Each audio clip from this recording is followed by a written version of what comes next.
to A Well-Designed Business. My name is Luann Nigara, and I'm so glad you found this podcast. Together with my husband Vince and our partner Bill, we have grown our company Window Works from the ground up.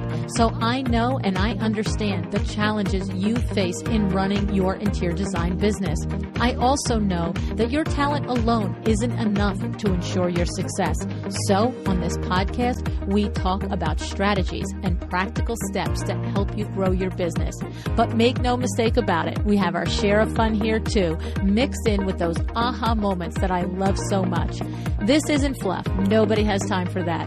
Whether you are a new interior designer or a seasoned designer, I am here to help you create and to manage the kind of interior design firm that you dream of.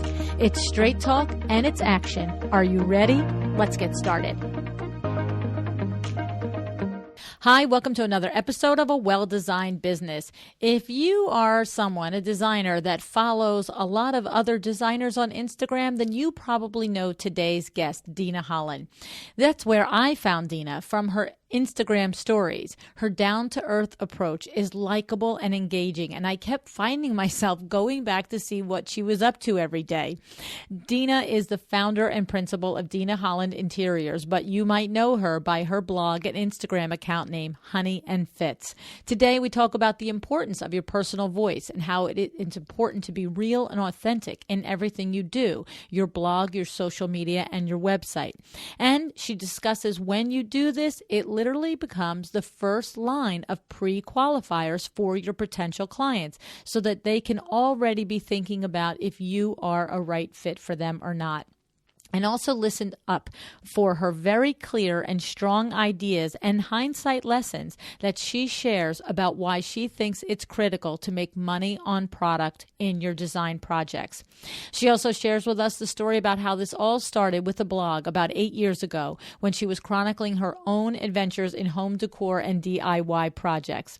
What started out as a personal creative outlet quickly grew into a following of thousands, with readers tuning in to see her projects and those for her neighbors and friends.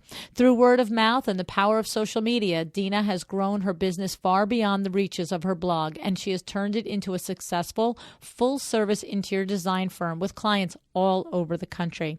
And before I thank my sponsors, I want to give a big shout out to Dina's kids. Hi guys, Mom's on the podcast today. Make sure you give her a high five for me. Alrighty, I want to thank our show sponsor, Article. Article is your resource for an ever-expanding collection of sofas and lounge chairs with performance-grade fabrics, and also your source for bedroom, outdoor, office furniture and decor. Article is an online-only furniture company inspired by mid-century modern style and Scandinavian simplicity. You have access to the trade-only pricing. It's easy tax-exempt purchasing with their full catalog. To take advantage of these benefits and more, become an Article Trade member today. Just go to welldesigned.article.com to register. That's welldesigned.article.com. Alrighty, you are in for a treat. Let me get you right to my conversation with Dina.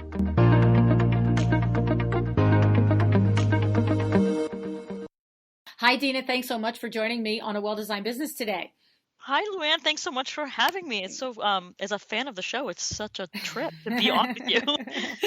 You know, I've had that same experience being on other people's show where you know the show and you like the show and you feel like you know the host, right? And then you're talking to them. It's like, Absolutely, yeah. Oh, my kids sit in the backseat of the car and they know your voice well. So when they hear me, they're going to really freak.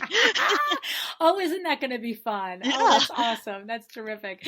So I have to say, I'm just as much a fangirl of you. I watch your stories on Instagram. I've said over to everybody in the introduction that you are the Instagram Honey and Fits, and you're also Dina Holland Interiors. And so I think, like, I originally invited you to the show through Instagram, didn't I? And then, I think that's true. Yes, that's absolutely true. And then we met at High Point in April, and that sort of sealed the deal, right? Yep, exactly. You were sitting in my inbox, and I knew I had to get back to you. And then when I saw you at High Point, I was like, well, the woman is here, so I have to talk to her. That's right, because that's right. Now you're reminding me you didn't answer me. That's right. And then when you came to the book signing at Kravet, you're like, hi, I'm Dina from Honey and Fits. I'm like, wait a minute. I owe you an email. Exactly. Awesome. So, but I am a big fan of what you do. I have to say, if you or anybody listening, if you're not familiar with Honey and Fits, you do a terrific job, Dina, and I admire what you do, not only for the interiors and the content that you put out, but your stories are so you. And so you are coming in here feeling like you know me, but I'm feeling like I know you. Oh, that's funny. I mean, I guess that's the goal of it, right? Is to make people feel like, yeah, like this is who I am. This is who my personality is. Exactly. And so that's how I feel. I feel like yeah, aren't we like besties or what? So, but you do a couple of things really well. First of all, I want to give shout outs to your website. You have a really, really well done website in that it continues what I already learned from your stories. It's very on point with it's seamless. The woman that I have come to like and laugh and watch you carry on and do your different things. And then when I come to your website, it's that same person. It didn't just switch voice and become super proper because it's an interior design firm, right? I really, I thank you for saying that, because when I was putting the website together and, kind of officially launching like this as an interiors website, I wanted so desperately for it to not be pompous and snooty and whatever other words you might associate with, like a fancy interior design firm. Mm-hmm. I mean, of course I wanted to be professional and I want to present that face to the world, but I really wanted the voice to be the same. Yeah. And for it to sound like, if you knew me, you could envision or hear in your head my voice saying those words. I think that that's important, because I do think like picking an interior designer, it's a pretty personal thing. Like, this person is in your life for a bit of time. And like, it's not heart surgery. Like, we're supposed to be having fun. Mm-hmm. We're supposed to be doing something that enjoyable. And so if you don't jive with my personality, or if you're reading things and you're not totally not registering with, what your life is, it's not a good fit. So in a way, just doing that and kind of freeing myself to speak in the way that I want to speak is a pre-qualifier to the clients that are reaching out to me. If you've read that content and it speaks to you, let's keep going. Right. Or if you're feeling like it's not formal enough or proper enough, then you can keep going too. Keep going. Don't click another website, sweetie. Move on. That's exactly right. There's plenty. There's somebody for everybody, and I am not for everybody. And none of us are. None of us. Yeah, that's right. That's you got to own that. Of it, right? When you start to try to be for everybody, it's like you're really not being true to yourself, and you're not really for anybody then. Mm-hmm. So it's like I'm just trying to be me, and if you like it, great. But if not, I'm sure you can find somebody out there who is going to get you more than I'm going to get you. Exactly. There are a couple of things on it that I love. Okay, so I love them on the website from both the standpoint of hearing you, or your voice, as we just discussed. But I also love that in a non-confrontational way, you are checking people. You're like, so I'll explain to you what I mean. You have a page on your website that's, I don't know if it's called a fact page or not, because of course I copy and pasted what I needed for my notes. I'm just telling everybody I'm cheating here. But the thing is, it's a list of questions. And when you look at the questions, you can click on it for the answers that you've given. Sure. And I'm going to share this one because I love it. It says, the question is, I need help sourcing a piece for a room that is 99% complete. Would you be able to help? And so, first of all, I just love that you put that there, because it is exactly how you probably had 99 people ask you that same question, right? Yeah, I got 99 emails about that. Yes. But here's what I love, and here's the answer. And I'm going to share it because I think it's so well done. Your answer is, first, let me ask you a question. Do you really need my help? My gut tells me you already have a table in mind, but you're just not sure it will work with the space. If you're 99% happy with what you've done, then I say you've got this, girl, and get that coffee table you've been eyeing. Or take a look through here it is, parentheses, or take a look through my portfolio for some inspiration. Loving this. So here's what I love on it.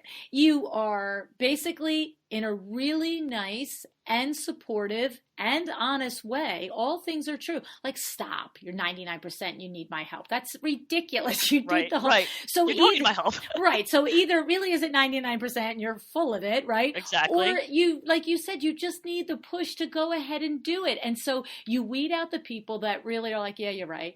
And you also let the people know that if it's really not 99%, here's the portfolio, and maybe that's going to, get you going. So, but here's what I love too is, so when you follow it up with, so when should you call me for help? And then you list a paragraph under finding your style, using what you have, polishing your current look. And so you help them through the journey of, do I really need help? And if I did want help, I'm back to what would that help be like? And then you show them what that help could be like. So I'm just going to keep going on for a second because there's another thing that I love here. Okay. So I love all that. And then here is the next question is, what is the typical timeline for your services once I put down a deposit? And so you explain for your e-design services what the timeline is, but then I love this, on-site design, semicolon. Plan on me be part of your life for a good chunk of time. A typical design project lasts at least 4 months. Typically, two things hold up a design. Typically, two things hold up a design. Number one, decision-making and furniture delivery. Once decisions are made, I can estimate your time frame based on the pieces selected. And I love this too, because you're right in there saying, if you're going to drag your feet, then don't hold me to this question 3 months from now, right? Exactly. And I have no control over the sofas that you pick. But you don't do the whole, well, it's design, really is 4 to 6 months, but if you don't answer a question and I'm going to penalize you and you're going to this, like in a nice, you stayed right in your voice, but you express the challenges that a designer faces in working through a project, right? And the client faces, and the client doesn't understand sometimes how they're the problem in the project. So clever, Dina. So clever. Thank you. I mean, honestly, most of that content came from the countless hours I was spending replying to emails and always saying the same thing. And I was like, you know what? This website has to work for me. This should be the screening process. If I can, and that was, a lot of people struggle with this and some people don't think it's a good idea, but I decided to put pricing, a lot of it, on the website because that was the first thing. It was like, if you have unrealistic expectations of how much this service costs, then this why is are we like doing that, this? Right. Why are we doing this dance? Because it does take time. You're a single person working a business to sit down, respond to all those emails. I'm writing the same thing over and over again.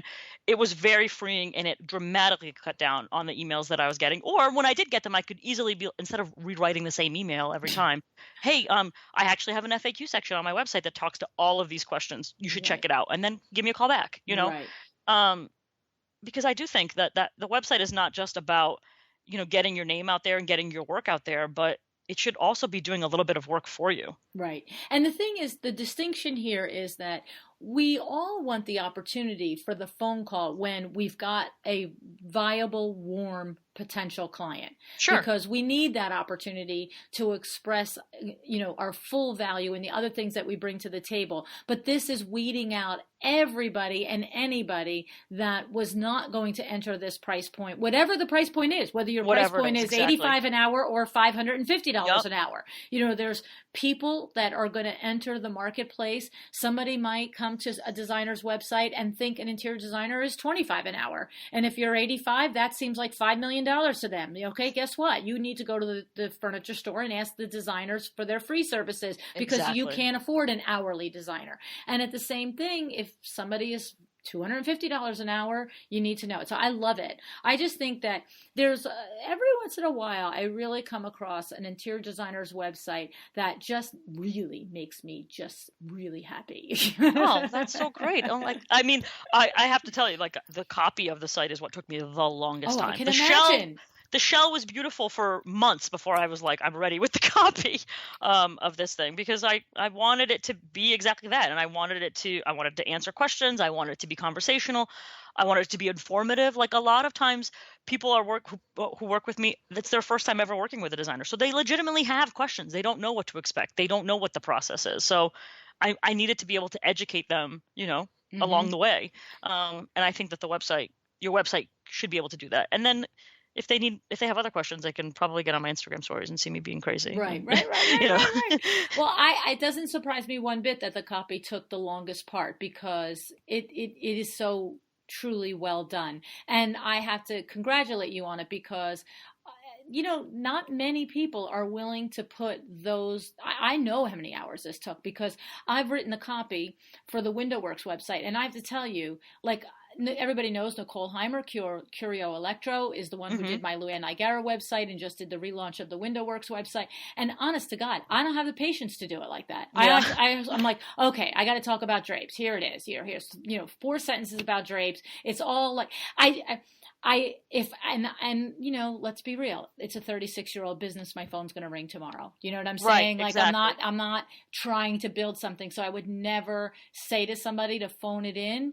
But poor Nicole, what she went through to pull the teeth to get the crap out of me. I mean, honestly, and I would write it and I would look at it and I would say, oh, I'll make it better next week. It doesn't happen next week. It just doesn't. It doesn't. That's right. And it's not even perfect. Honestly, I had to do the same thing where it was like, this is still not exactly where I would want it, but for the purposes of launching, we got to get it out there, right? I mean, that's just the reality. It's never going to be perfect. I do often. I just yesterday, actually, I was just on there yesterday saying, like, adding a section on 2-hour consultations. I was like, you know what? I'm going to start offering that, because more and more people are just like, they move into a new house and they have all this furniture and they have no idea what to do with it, and they might not be ready to hire a designer, right out of the gate for everything, but they'd pay me for 2 hours to come out there. So I just help them get organized. Put the sofa here, put the rug there, put the lamp there, and you can start living here tomorrow. Yes. Exactly. Yeah. Yes. Yep. Yeah. And I have to actually just correct myself. I did not write all of the copy. All of the copy for awnings was written by Rich, the awning specialist that works for us, because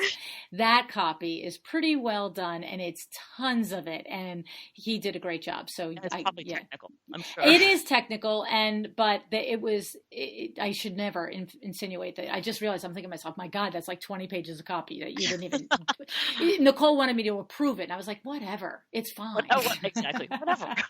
So my point is that I not only admire what you've done on your website on face value and how it conveys and is true to your voice and really does, in a very authentic way, express both the lesson and the challenges that clients and designers are, you're really showing both sides of the process there. But I also absolutely understand that that's not something you sit down and write in a minute and a half and put it out there. So it's pretty unfortunately. Awesome. Thank you. Yeah, I appreciate awesome. that.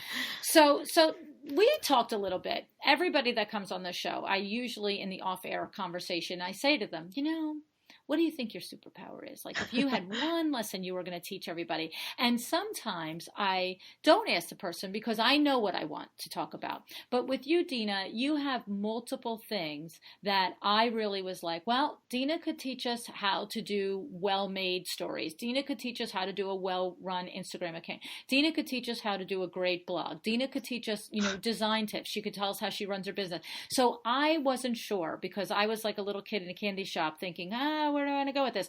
And I asked you, and you said to me, well, I have to say, the number one question that I get from my peers when I'm at events or even through emails is, how did you do this when you did not go to interior design school? And so let's talk about that a little bit. How did you do this, Dina, without going to interior design school? How did you?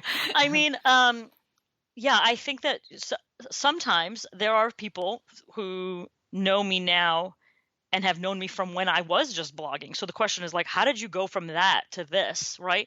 And then other people sort of just discover me however they discover me, and they very nicely say, this is impressive. How did you get to where you are? And I tell them, like, I didn't go to design school. I think that there's plenty of things to be learned in design school, and oftentimes, like, technical things, CAD and color theories and all of that are valuable. And I think if people go to design school, that's an amazing place to start.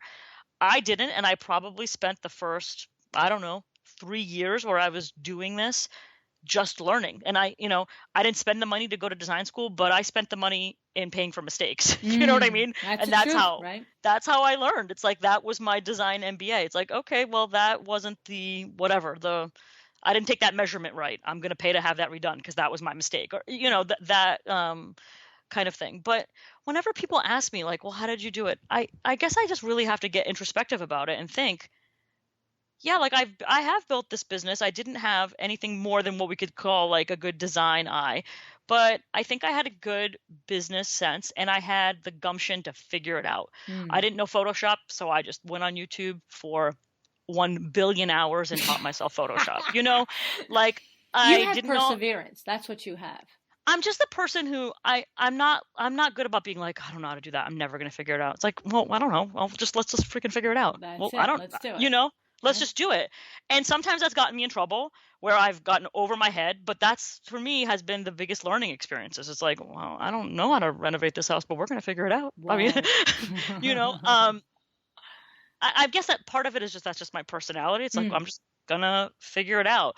But if we really get down to brass tacks about how did I do it, it did start with a blog. I started a blog actually before I had my first son. I started a blog. We were living in North Carolina at the time. I didn't have any family or friends there. And I was pregnant with my first son.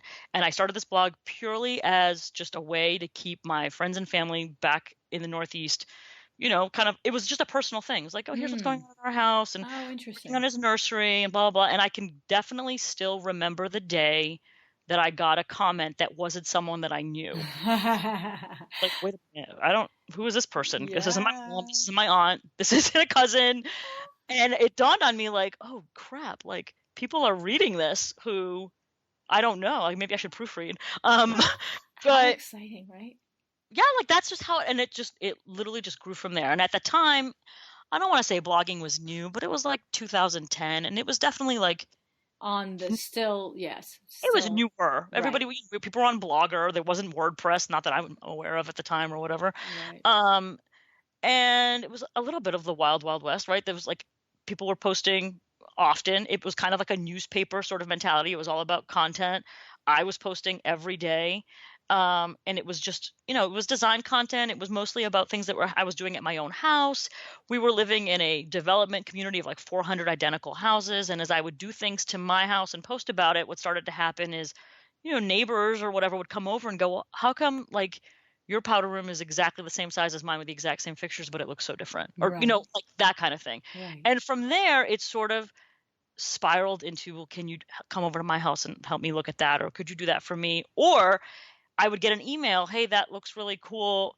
Could you do that for me if I sent you the measurements? And I can still remember the day where I thought, I don't think I'm going to go back to work after having this baby, but maybe I can make money just like from my couch helping design their houses. And now I know it as e-design, and I still do it. It's still a big part of my business. But at the time, it was just, okay, you're in Florida, I'm in North Carolina. How can we do this? I had to, come up with a process. Okay, here's how I'm going to need the measurements if I'm going to put them in a floor plan. You're going to get one set of revisions, or you're going to send me, your inspiration images. You're going to send me photos from this particular angle. It's only going to be retail sources. Here's how much it's going to cost. You're going to pay me this much up front, this much when I send you the source list. Just working through that became a really viable way for me to contribute financially to my family on my time, during naps, when people were asleep, whatever. That was, for me, like a really empowering moment as a woman to be like, I don't need to commute and go sit at a desk for 8 hours. Like, I don't need that. Thank you. I can do this. Right. Yeah. And was I making my same salary that I was in digital advertising at the time before I left to have my son? No, I was not. But I was in a position where I didn't need to exactly replicate my salary right out of the gate. And that is how it started. That's amazing. And then it just kind of spiraled into larger and larger projects. We, at one point when my son was 2, we moved back up to the Northeast and bought an old house. So there was, umpteen projects available in a 100-year-old house. And I was still blogging pretty regularly then, I have to say.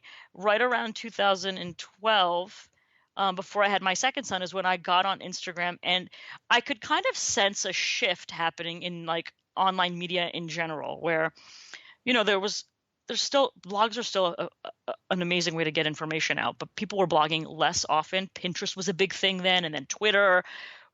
And then Instagram became almost like this micro blogging platform. It was not just a way to share just like pretty images, but as the platform kind of evolved, it was like you could share multiple images, you could share links. And I think maybe it was a combination of that evolution plus the time in my life, where I just had less, I couldn't sit and do a blog post for 3 hours and edit and make it perfect. Yeah, I couldn't, but I could get on my phone really quickly and, blast something out. The sort of medium that I communicated to people with slowly changed from the blog. The blog is still a thing that I have. It's still on my website.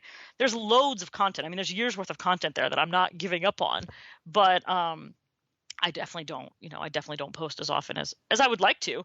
But at this point, when I was doing the posting every day, I wasn't running an interior design business, and now I am. So it's like, well, now this is my business. This is where I'm going to make money.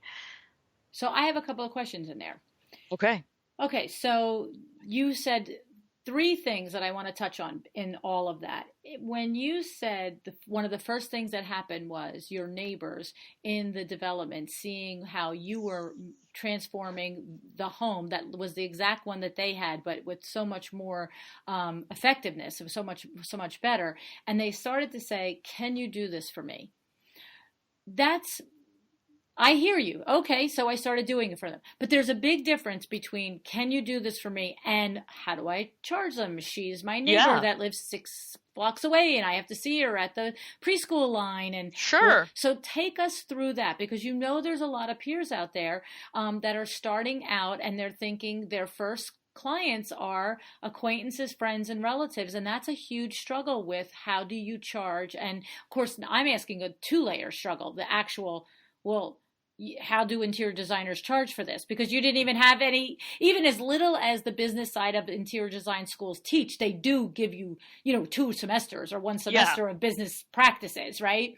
Yeah, so, I had no idea how designers so how did you do that? And... Yeah, did you just say, well, whatever? Like, what did you do? I mean, no, in the beginning, I was aware that like I couldn't really hang my shingle out and say like, oh, I'm an interior designer. I had no portfolio. All I had was images of my own house or whatever. Right. So I was aware that like, if this is going to be something I do, I'm going to need images of my work. So in the beginning, I absolutely would work for free. I would, whatever, buy me dinner if it was at a neighbor's house or a friend's house, just to get those photos. I think that that's the number one key. It's like you're nothing without photographic examples of what you can do, right? That's what this business is. It's like a visual communication of your ability, and you can't do that without good photos of your work.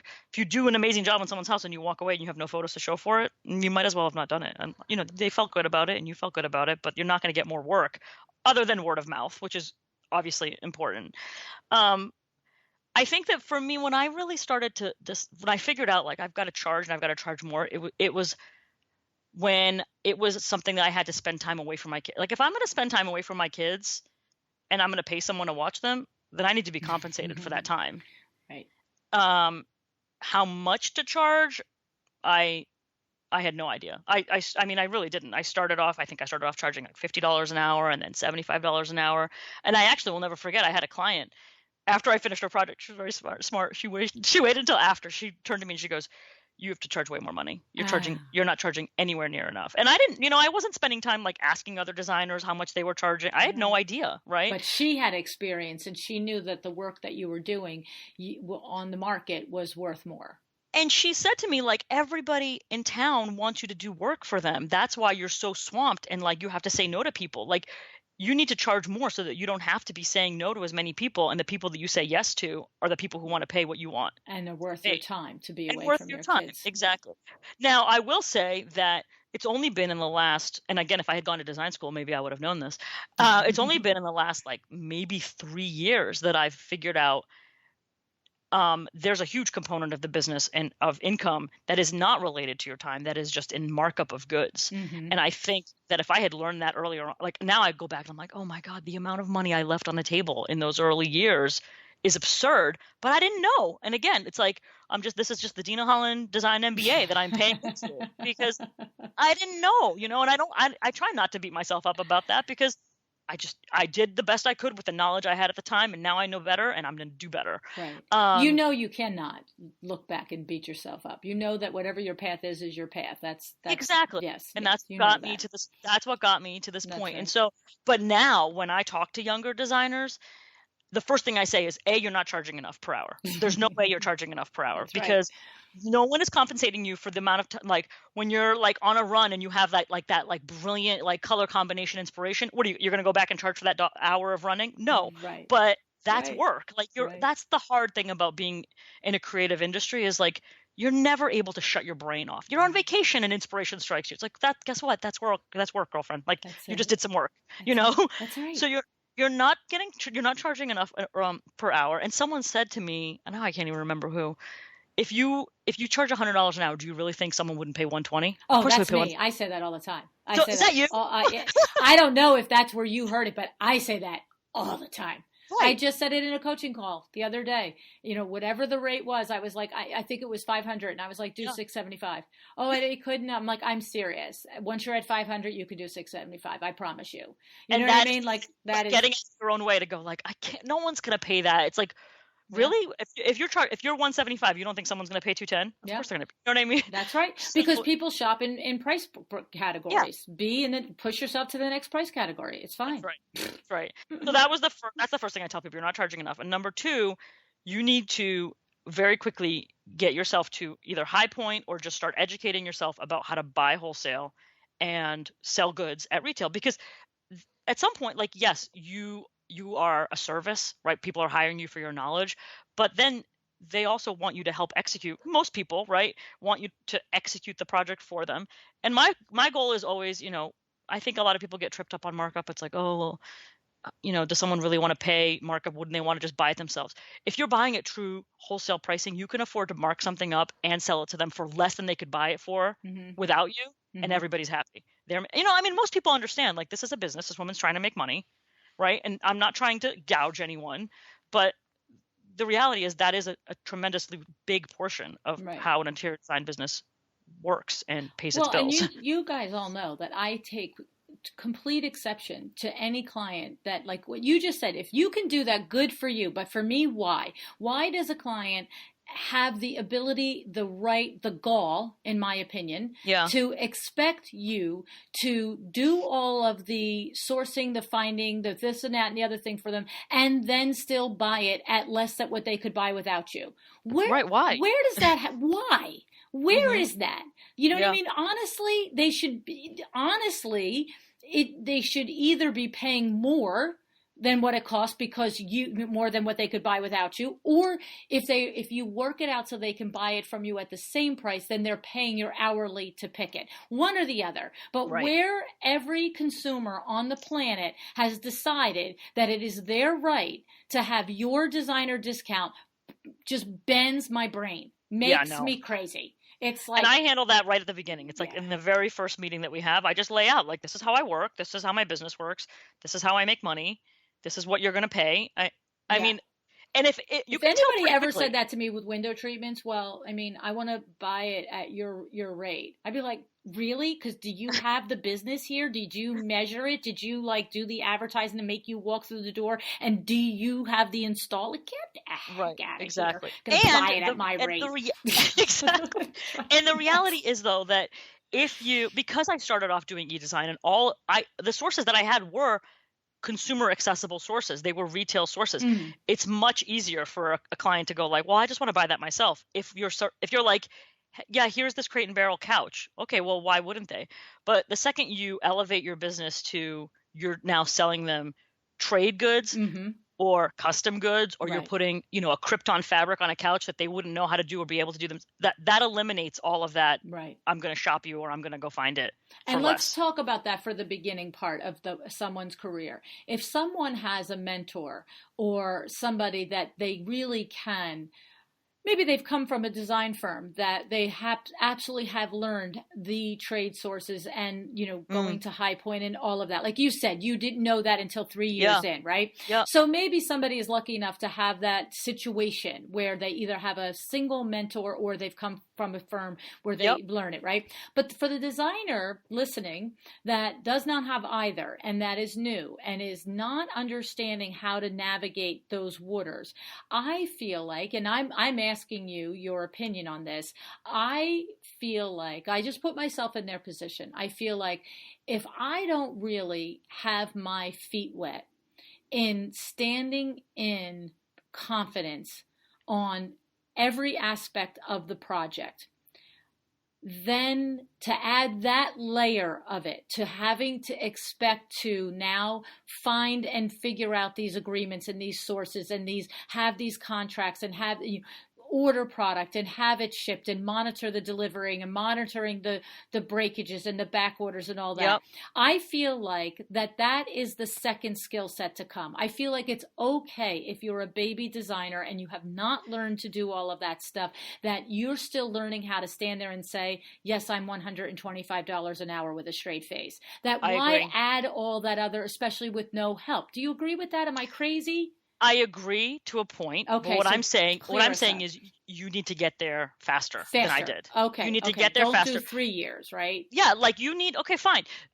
You're right. You need to be confident. You need to stand there and there's no weakness. There's no blinking. That's This the is my thing. rate. This There's is my so rate. much to master. To me, there's so much to master. There is, When you but think about the phone rings and you have next to no experience and you are going to drive in that car, ring a doorbell, and you are supposed to be the be all end all expert and have 9,000 questions thrown at you. What size rug? Where does the sofa go? Should I move this wall? Should I do that? How do the bookcases look? Blah, blah, blah. And then on top of it, you got to figure out like trade sources and ordering and discounts and all of that. Like, I just feel like it's a your lot. confidence, right? It's a lot. It is. But I have two things to say to that, right? Go ahead, help The us. first one is you cannot afford to not know this.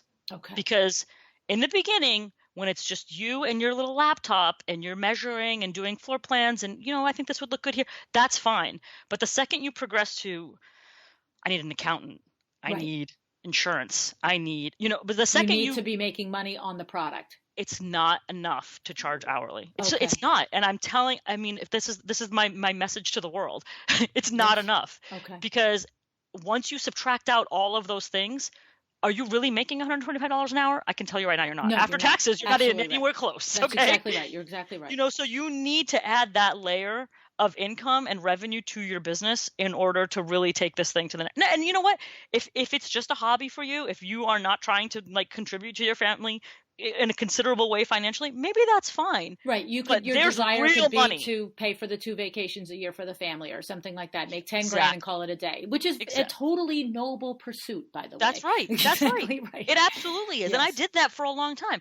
But what I'm telling you is if the phone is ringing and people are asking you for your expertise, you're leaving money on the table. You owe it to yourself to get that turning knowledge. point when you Yeah. have started to really develop some clients and you've got some referrals coming in the door.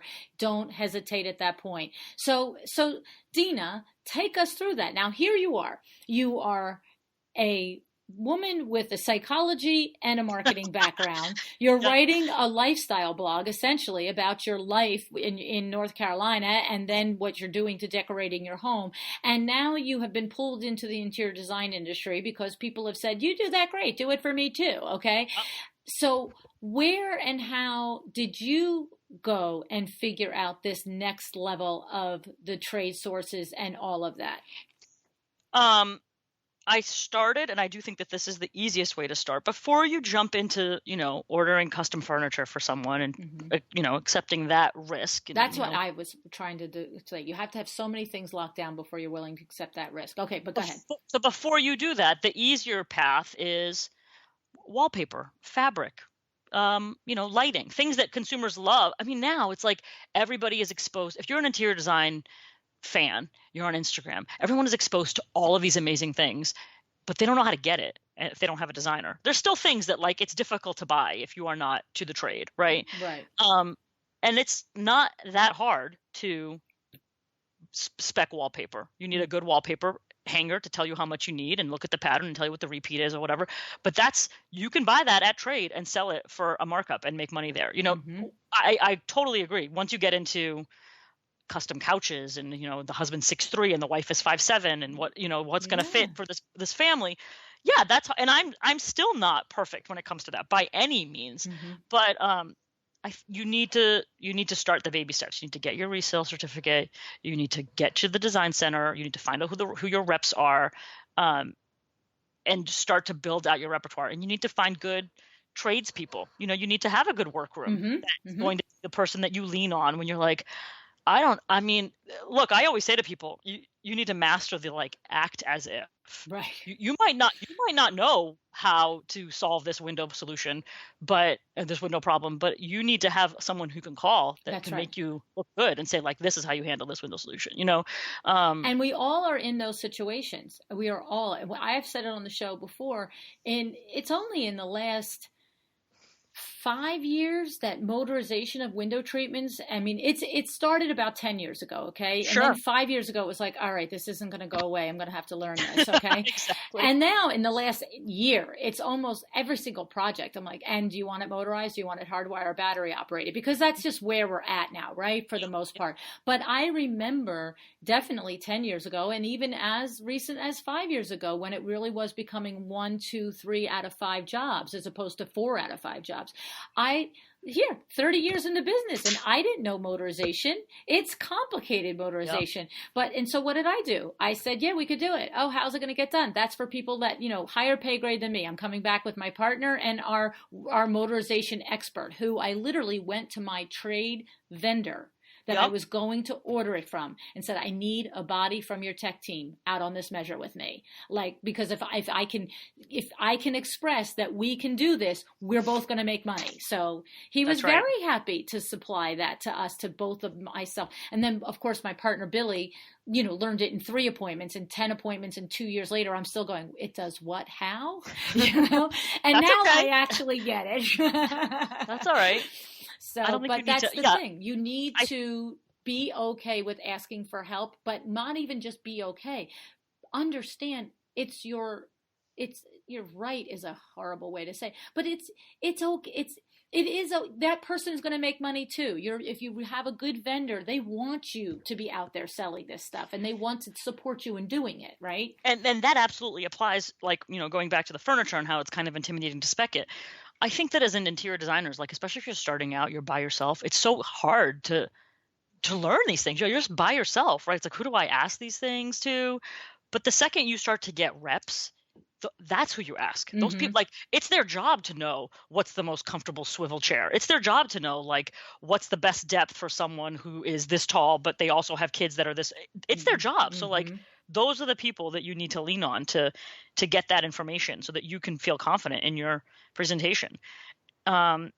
It's not easy. It's a hard, I feel like what other industry are you expected to know about lumens and mattresses and fiber content? And it's it's the truth. You're supposed to walk into a house and literally know how everything in the house works. It's a lot of stuff. So don't feel like you need to know it all, but you need to know where to learn it all, basically, right? Yeah, and it's the truth. And you do need your, like you said, it's your network of your reps, your vendors, all of that. And I think one of the things that I always say too is, even if you're 10 years in business, but you're going to take a product line over that you have no experience with. So when we say you're new to it, we just mean you're new to that particular experience of that line, not whether you're new in business or not. But when you go in and you say to somebody, this is a new product line for me, I'm not sure about it. I have, fears about specifying it. I have concerns about doing it properly or not. Are you willing to hold my hand and do this? If they say, nobody's going to say no, but know when they say yes and they mean no. You know what I'm saying, right? Of course, right. Yeah. If they say yes and mean no, then close the door, walk out and go to another one. Bye. Yeah. Right. Because I love it when baby designers come to us and say, I don't know how to do window treatments. Yes, let's teach you young. Let's teach you good. Let's teach you well. And let's have you for the next 15 years, right? Let's train you the way you want. Exactly. Yeah. Well, and it's a lot more work to work with an inexperienced designer with window treatments. There's no question. But it's so valuable. It's so good. It's an instant pipeline filler. So and I always say to the designers when they're working with us on window treatments, if, they are newer or younger or less experienced or whatever it might be, I'm like, if that tile guy doesn't want to help you figure that, backsplash out 16 ways from Sunday, get a different one. You know what I mean? Exactly. Yeah, exactly. Who has time for that? Yeah, no. So it's a lot. It's a lot of stuff. I know. So I had other questions in there because that was one. That was like an hour ago, right? Okay. It's a good thing I write these things down when you guys are talking to me. You said at one point, and this is now I'm taking you back 25 minutes, right? But you said when the first calls started to come in, some were your neighbors, and then you also said that one project was in Florida, and you said, you didn't call it e-design because that wasn't a thing then, but you said, I can sit here on my sofa and I can do this woman's design. And you said, what you said was, so I made sure that she gave me the measurements so I could do the floor plans. And my question in there when you said that was, not having had formal training as an interior designer, how did you do the floor plans? Did you hire that out to somebody? Did you sit there with graph paper and what did you struggle through it? Like, what did you do when you were doing a floor plan? Especially because it's not a room that you can walk in and even lay the big pieces of paper. I mean, I remember that's what I would do when I was younger. And even in my own home, I would put it on graph paper and think, well, that looks like it's right. But I'm not trained either. So then I would, tape together newspapers the size of the sofa and be like, yes, see, seriously, you can't walk by there now. So how did you do that without the education, Dina? I literally Googled floor planning software. I love you. I mean, that's what I'm saying. Like, that wasn't available when I was young, but I hear you. Yeah. Yes. Okay. And that's the thing. There's so many resources now. I Googled floor planning software.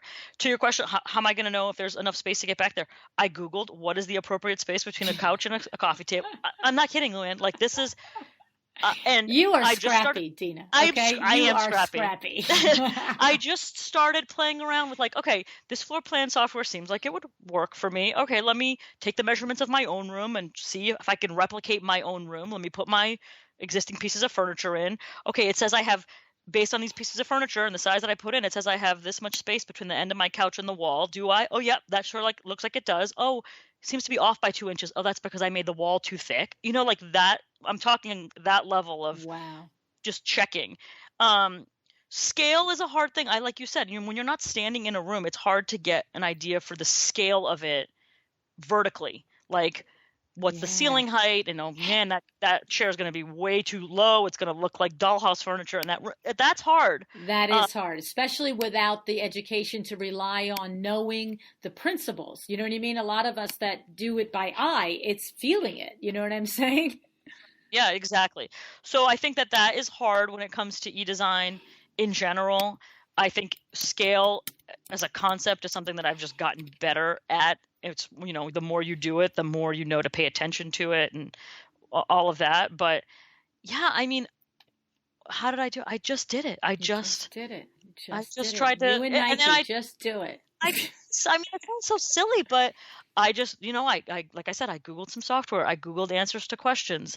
I tried to think about okay, well, if someone's gonna, if this amount of money that I'm charging this person, if I'm going to be profitable, I need to limit the number of interactions they have with me. I can't just be on call for them, right? Text and email.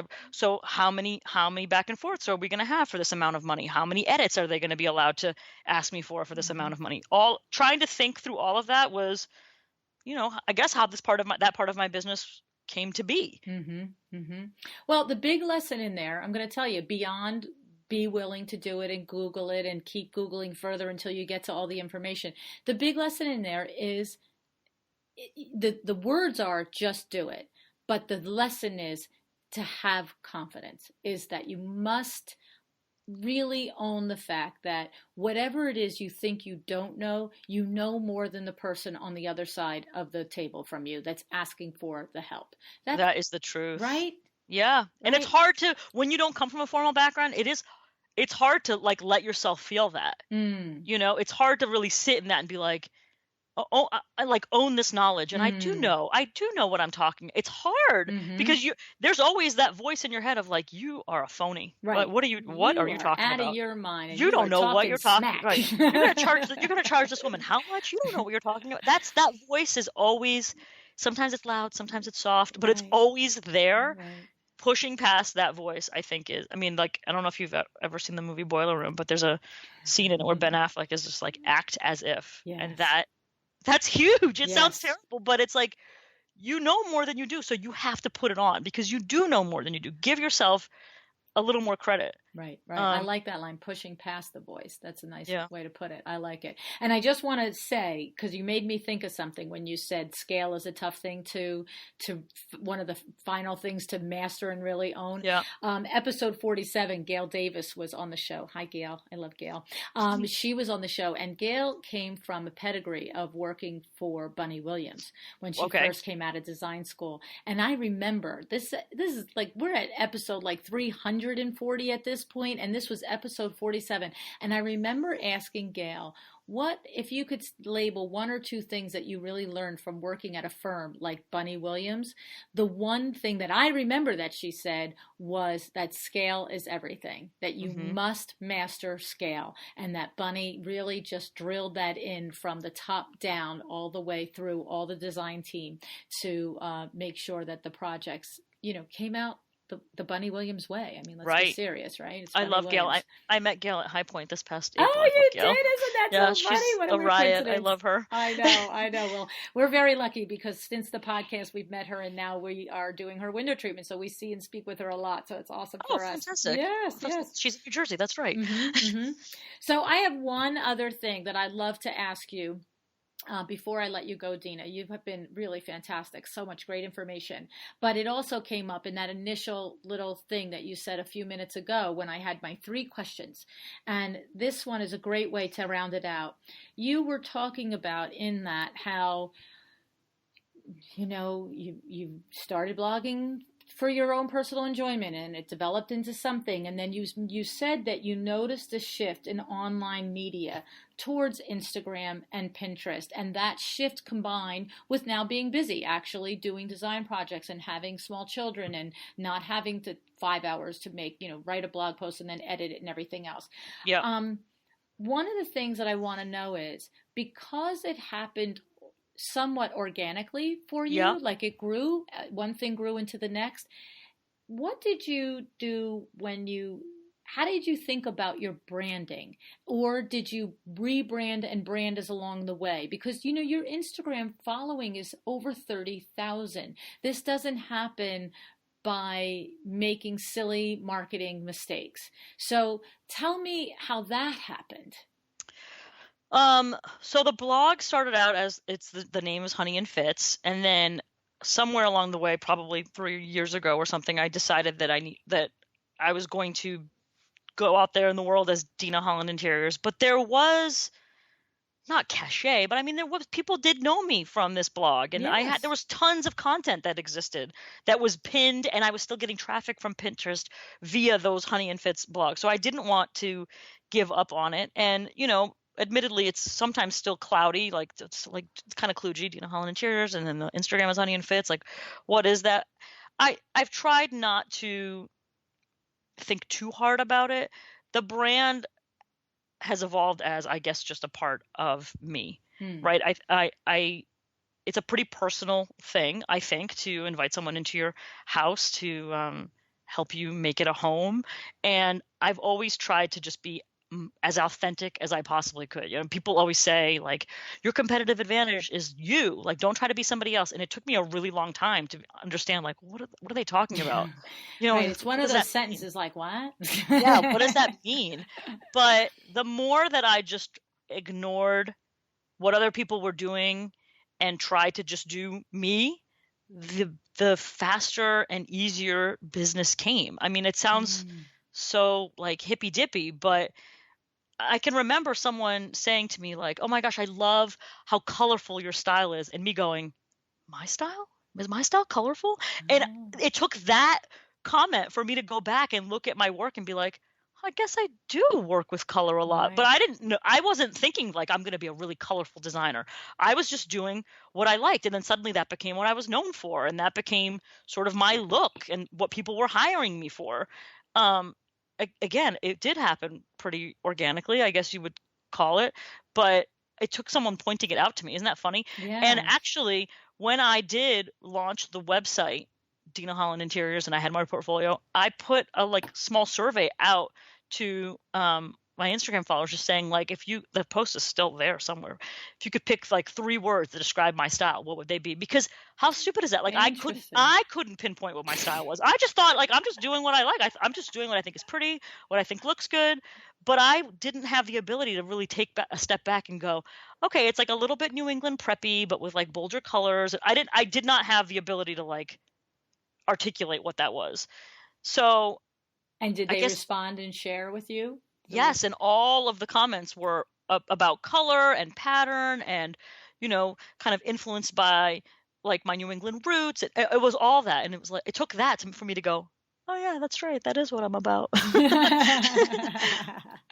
So I guess that's the brand, you know, I mean, it's and I think the brand is only reinforced, let's say, by, you know, again, Instagram has evolved. In the beginning, it was just people's feeds were just what was happening at that moment in their lives. And now people's feeds are these beautifully curated. It's like a portfolio. I mean, that's how I think about it. Yep. My feed now on Instagram is a more updated sort of living version of my portfolio. Right.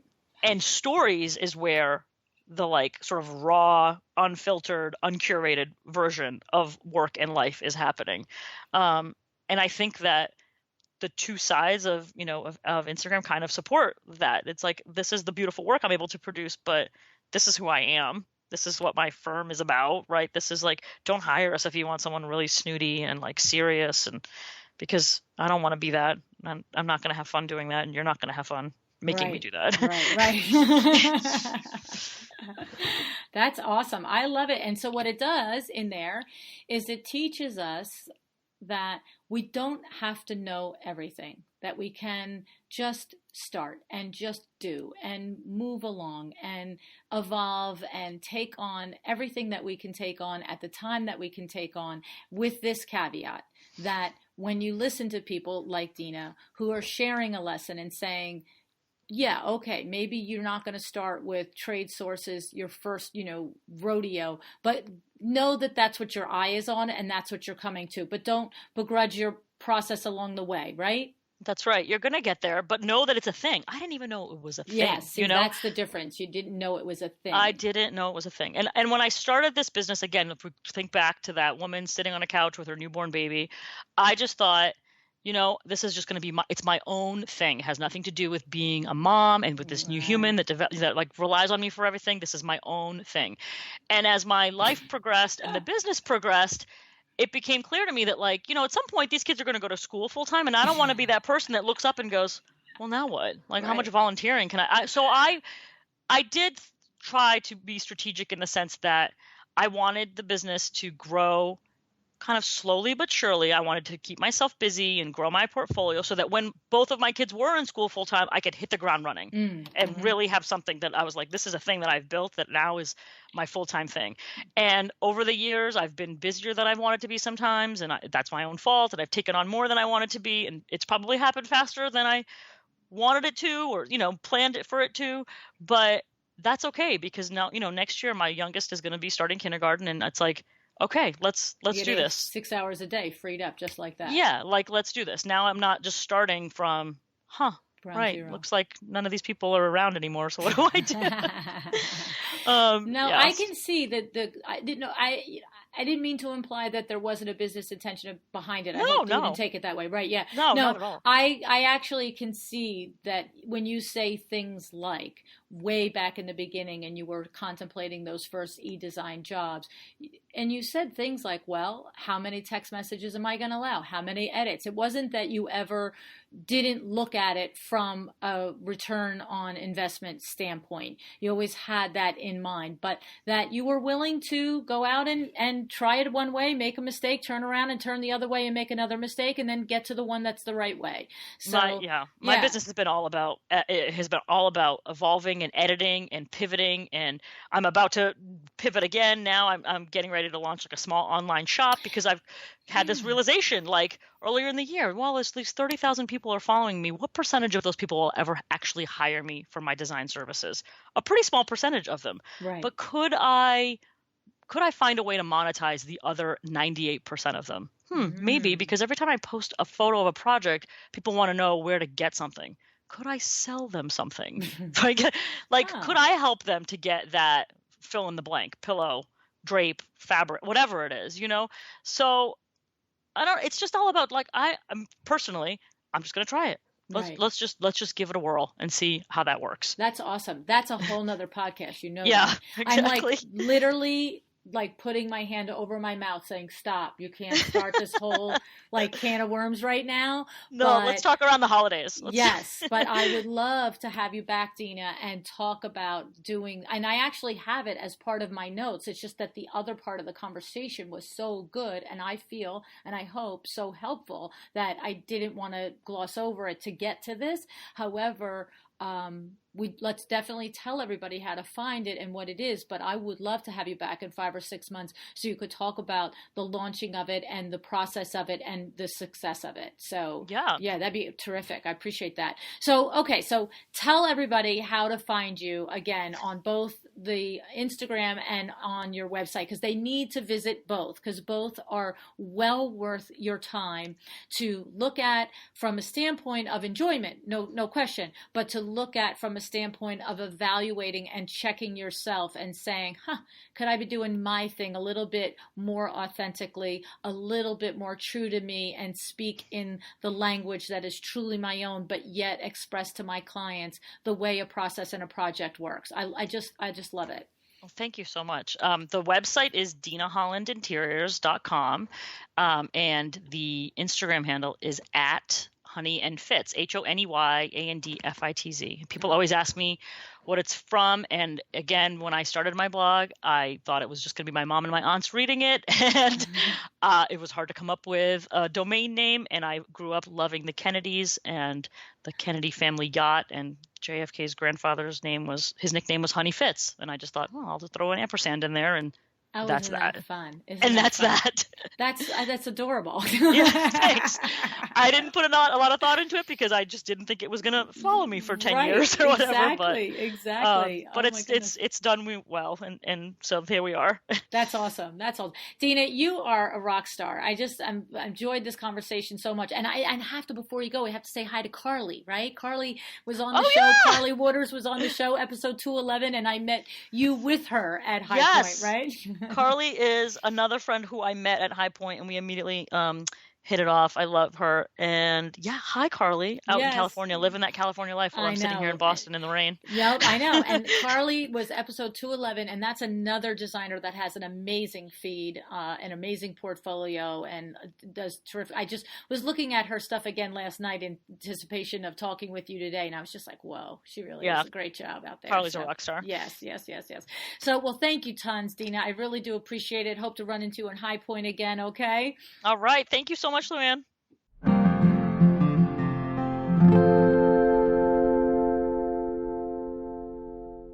How much do you love Dina's straightforward approach to her business? I mean, she's very clear. How about this line? If I'm going to spend time away from my kids, I'm going to be compensated for it. That's it right there. That's it. I mean, that says everything. Listen to this wisdom, especially you, my baby designer out there. Listen, you are providing a service. You are providing value. You are providing a tangible benefit to your client. And it really isn't relevant if in the early stages those clients are your friends and relatives. You are providing something. So if you're going to be away from what's important in your life, then make sure that you're compensated for it. All right. I also love her advice to get yourself to High Point Market, to learn about and to meet and to establish relationships with vendors.